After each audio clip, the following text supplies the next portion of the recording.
วัสดีค่ะสวัสดี FC ทุกท่านนะคะที่เข้ามารับชมในช่องหนูนิพุนพาโชคพารวยค่ะเข้ามาแล้วก็ฝากกดติดตามกดไลค์กดแชร์ด้วยนะคะเพื่อเป็นกำลังใจในการทำคลิปใหม่ต่อไปจ้า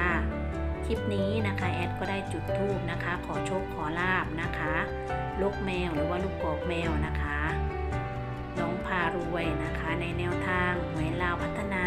ของวันที่20 เดือน 12 2564 มาแบ่งปันนะคะวันนี้ก็คืนของวันที่19นะคะเพื่อนๆจ๋าคืนวันพระนะคะแอดก็ขอโชคขอลาบนะคะขอให้เลขทูปนะคะที่แอดขอในวันนี้นะคะออกในแนวทางหวยลาวพัฒนานะคะของวันที่20ด้วยเถิดขอให้ FC ทุกท่านนะคะที่เข้ามารับชมในคลิปนี้นะคะ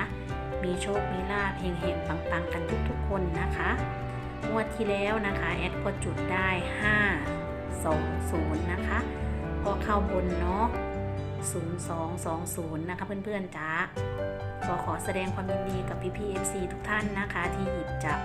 แนวทางนะคะเลขทูปของแอดนะคะที่ได้ลงให้ของงวดที่แล้วนะคะเป็นแนวทางค่ะใครที่ยังไม่ชมก็ไปให้กำลังใจย้อนหลังได้นะคะ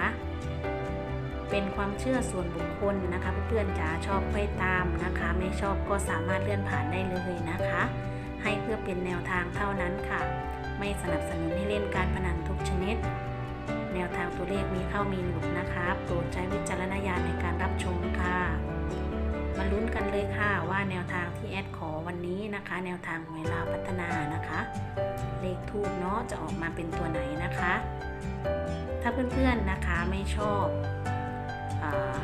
หวยลาวพัฒนานะคะ